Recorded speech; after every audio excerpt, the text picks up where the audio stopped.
G'day, we're here today with Tom Leach from JD Sports. G'day, Tom. G'day, Dean. I'm the Director of Retail at JD. So basically I look after all the stores. I look after operational efficiencies, visual merchandising, and pretty much all the stores. Yeah, nice. And so tell us a bit about the JD business. So JD as a global business was founded in 1981 in the UK. We've only been here in Australia and New Zealand market for 8 short years. 8 years. But over that time we've grown to literally yesterday opened our 75th store at Dunedin over in New Zealand. So yeah, 7 stores in New Zealand, the rest of them in Australia and New Zealand. So 75 stores in 8 years. Like, how many stores are you opening this year? Got 11 that we're opening and an upsize that we're doing. 12, so yeah, 12 fit outs, 12 new ones. 11 new. And look, there might be another one or two, just depending on if the opportunity presents itself. Crazy. But we pretty much open whatever we have capacity to open. So I think there's centres that we know we want to get into, we're not into yet. So often it's about finding the right space, working with the landlord, trying to find the right the right part of the centre to be in, and then once we lock that away, we're good to go.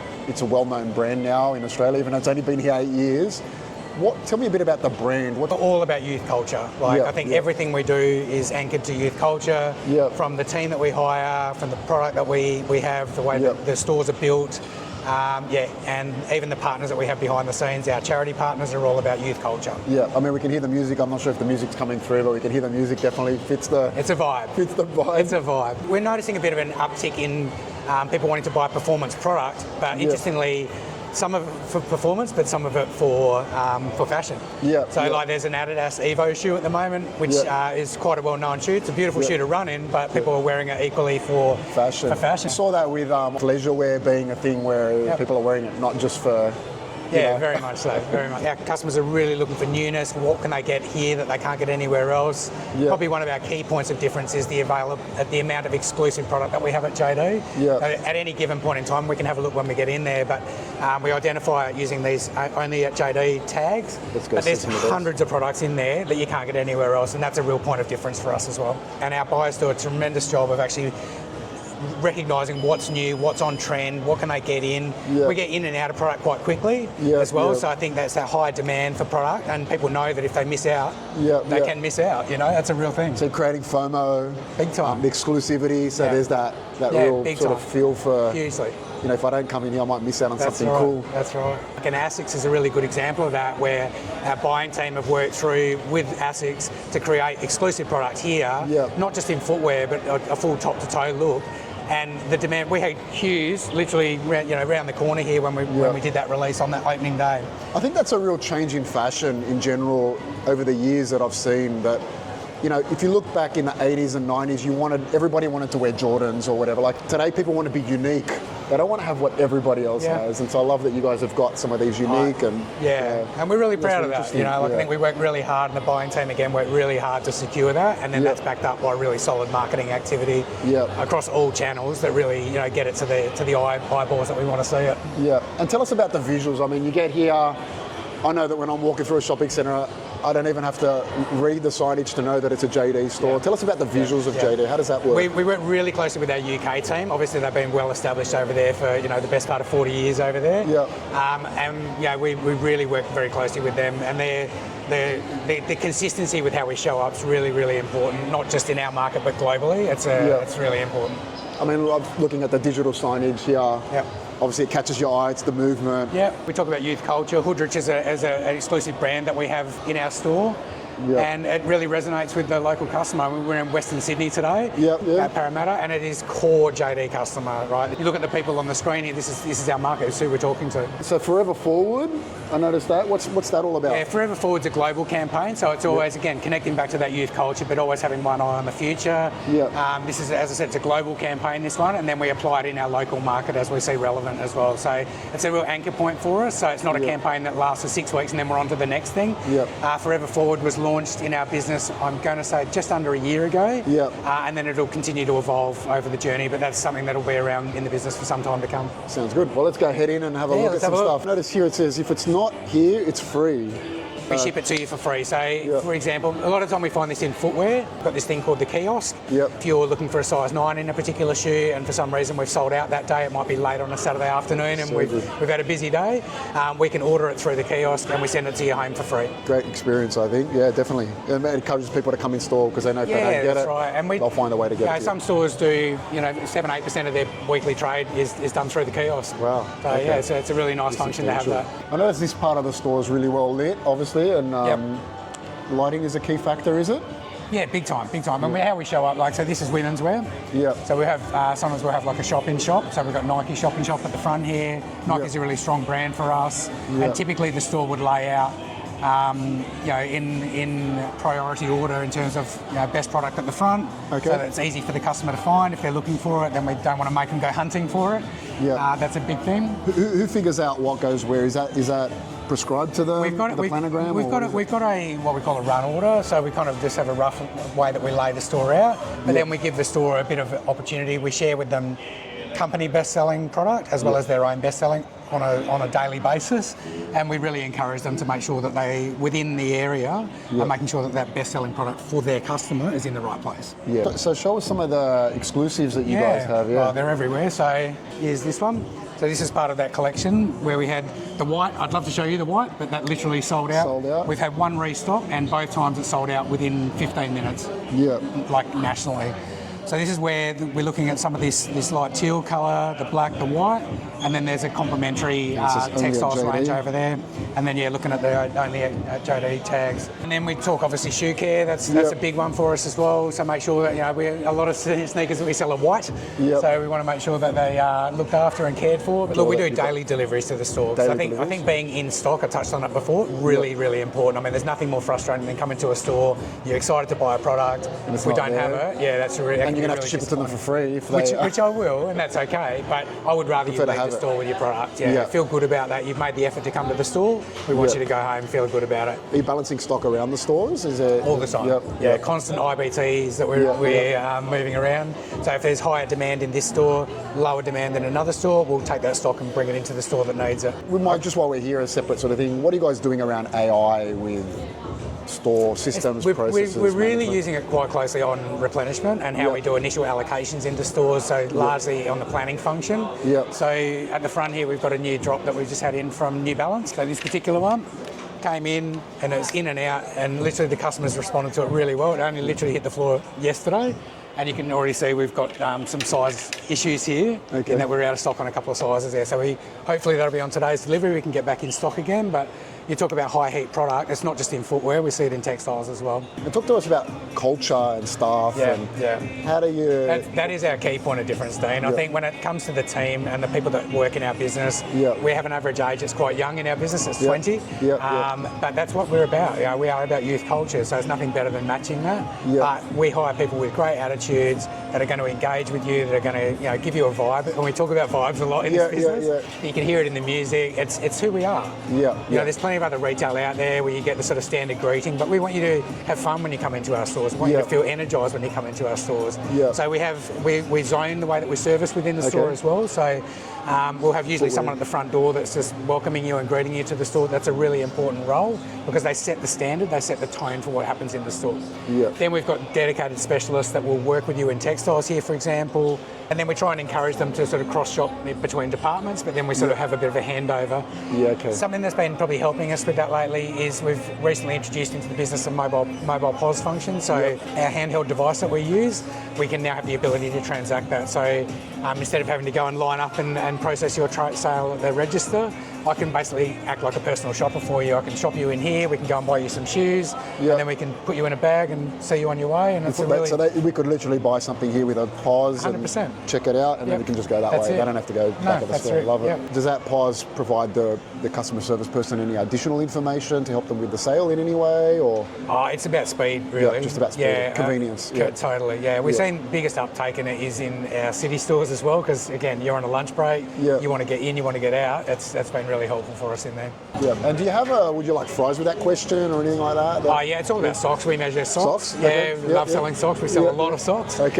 Because who wants to buy a beautiful new pair of shoes and put your dirty old socks in it? So all about selling socks. We don't talk about selling an item, we talk about selling an outfit. And so we don't just stop at a jacket. We then look at the pants, what goes with that. Can you do some, particularly winter, can you layer? And the way that the VMs have done it, you can see just in North Face here, where we've got a t-shirt with then a jacket with then an outer on it as well. So layering's a big thing when it comes to winter. And so again, all of the mannequin styling is designed to show up how you can show up. And the our VM team are constantly changing. So when a new product comes in, that's a big important thing for us, is not just the ability to turn it around quickly, but to have us see it buy at moment. So when the product's got to be right next to it, make it really easy for the customer. So I might just touch on Fabletics. So Fabletics, we've recognised new brand. This is only available at JD. Quite strong overseas, quite strong in the UK. We've just partnered with Kiki Palmer on it as well. You talked before, Dean, about the athleisure being a thing. We've certainly seen that with our customers as well. And we want to show up again in a way that our other retailers in our market don't show up. So really, again, another fabulous job from our buying team to think about bringing product to market that you can't get anywhere else but here. And I noticed the King of Trainers is around the place. So you guys consider yourselves 100%. The King of Trainers? Yeah, why would you go anywhere else? We've got it all. We've got it all. I love it. I love it. Number one selling socks. So this is your upsell at checkout. Do you need some socks with that? Can't keep enough of them. I think it's fundamental, but I'd like to just talk about the fact that the customer does have to walk through to get there. I think that's something that not all retailers do well, is think about what's that journey to the checkout. Because it's definitely an upselling opportunity there. It is, and we do that quite deliberately as well. So that footwear, we place the footwear behind the counter, so that the customers then, as they walk through here, we really want to encourage them. And also the opportunity for shoe care as well. So the team members at the register will notice if they don't have socks or shoe care, it's an opportunity for them to just try and think about how they can add that into the conversation. And it's just an impulse purchase, which is great. Add that upsell, because obviously, as a lot of retailers know that have stores, you're always pushing for that extra basket size increase. If you can increase that average order up just by a little bit, and our ATV is definitely on the client as well too, which is great. Nice. And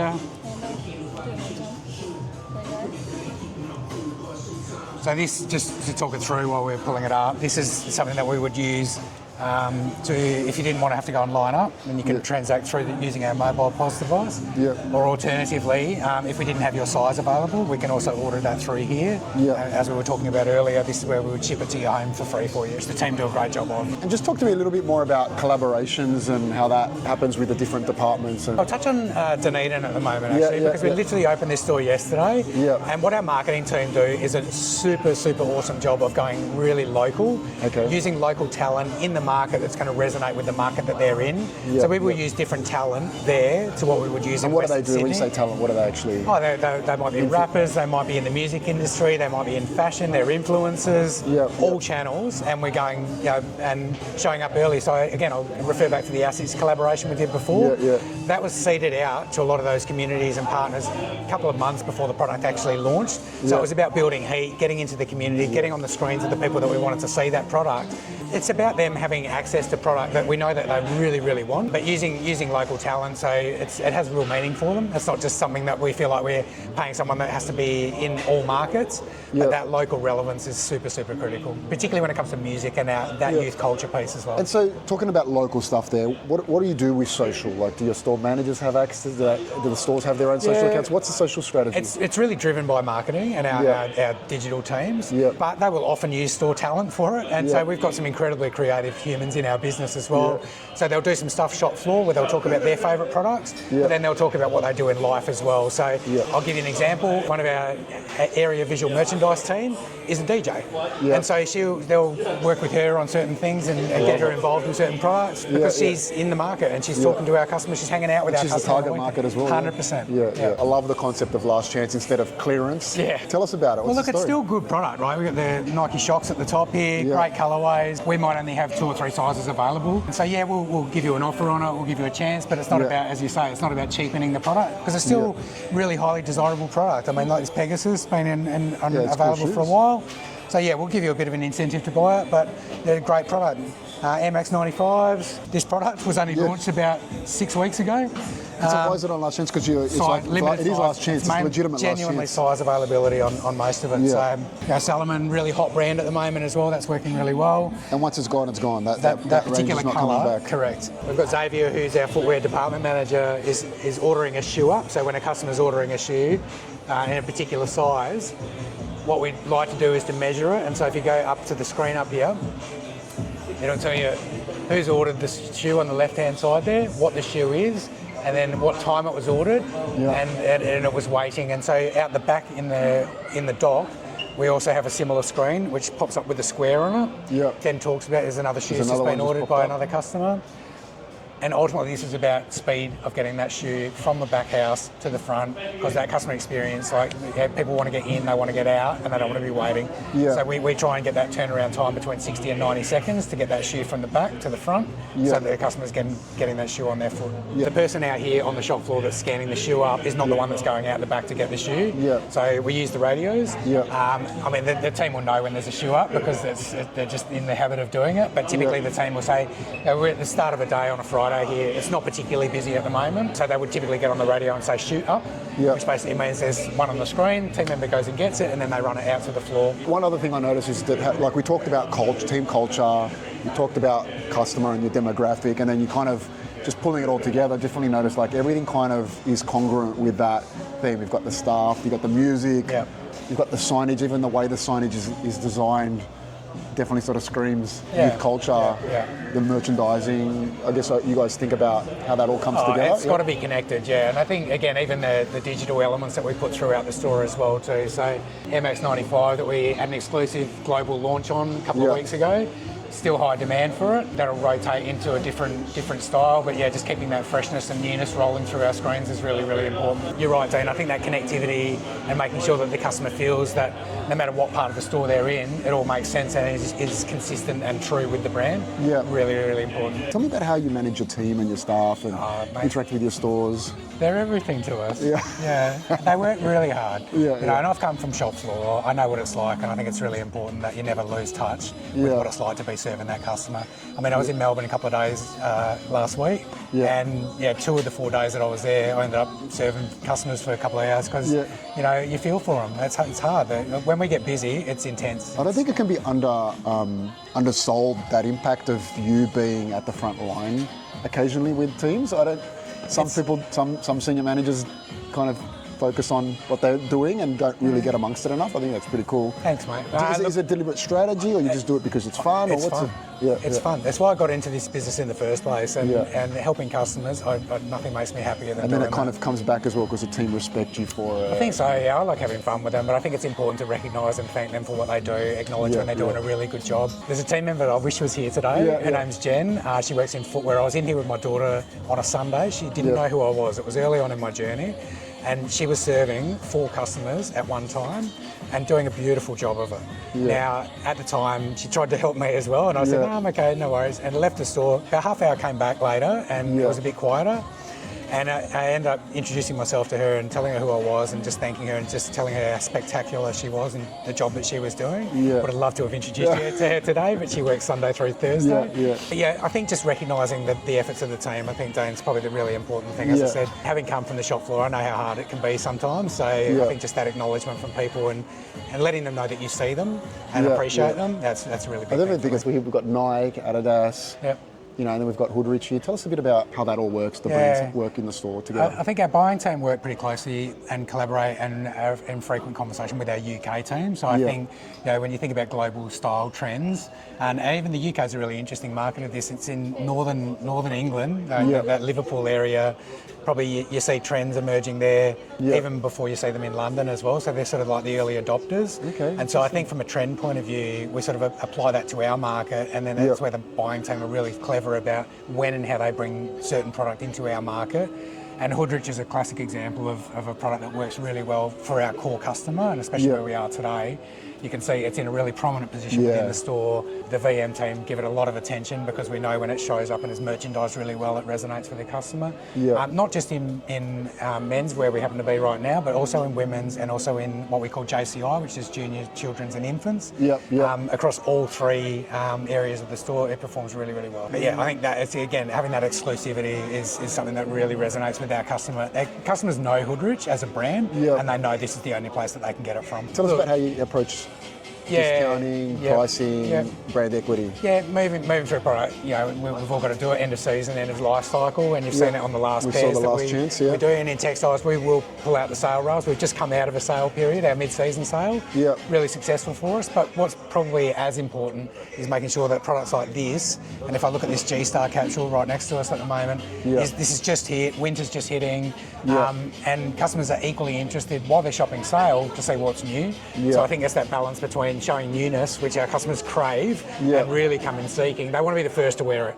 That's a big thing for our customer is newness, and you see the same customer coming into the store day in, day out, and all they're doing is hunting for what's just hit the store because they want to be the first to wear it. And a lot of the brands are selected based on the sort of the demography of the store and the type of customer. So not every store will have G-Star, but there's certain markets that it will resonate in. And is that being done from a head office or is that a store level? No, it's definitely head office. But we take feedback from the stores, work really closely with the stores. If the customer's asking for it, we'll give it a go. Look, our service model is all about the customer. We reference ourselves as being customer obsessed and make them feel welcome for coming in here and just give them a bit of a different interaction from what they've had in another store. So we don't have a steps of selling process. We just want to have a genuine interaction with you. We've got priorities about, the customer is our number one priority. We say that religiously. So no matter what you're doing, if you're doing a task, someone walks in, you've got to be the first one over to welcome them into the store. I think number one thing we see from research is that the most important thing from a sales point of view is just friendly staff. Like customers just rate that. Friendly staff is the number one thing, not product knowledge, not friendly staff number one. So I love that you just focus, that's the main. How do we just make sure we're interacting genuinely with customers? I love 100%. That. When we get busy, we have a service lead as well, and their role is basically to just watch customer movement around the store, be on the radio, is that person being looked after? So it's really, really agile in terms of making sure that everyone's getting the attention that they need, because it can get busy. So these bags, we've got the yellow and the black one.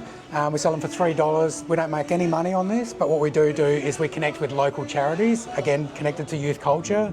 There's 4 different charities that we are supportive of in Australia, and those monies all go to those partners. And this is one that we started recently measuring. Some stores are doing as well as 1 in 3 transactions has a duffel attached to it. Wow, 1 in 3, One that's in 3, huge. which is fantastic. So look, it's great from a marketing point of view, but more importantly, the team have a great story to tell in terms of connecting back with that youth culture and making sure we're supporting the local community. We don't, as I said, we don't make any money on that, but do people come in and just buy the duffel for $4? We had a customer the other day. This is fantastic. I wish I had a photo for you.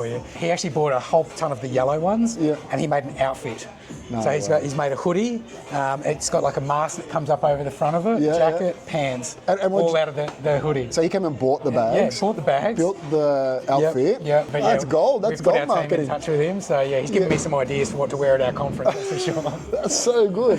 Really and cool. So $3, obviously, and the whole $3 goes to charity? Whole $3, I mean, when we open a store, like if I take Dunedin yesterday, there was the first 100 customers to the store, and customers were lined up for 24 hours before we open the store. We give a duffel away, and there's some gift cards in there. It's just a nice way to sort of kick off a new store. But people love the duffel because it's not just a bag. It's like most people have got those reusable shopping bags, and they're a little bit generic. But it's a bit of a fashion statement. This.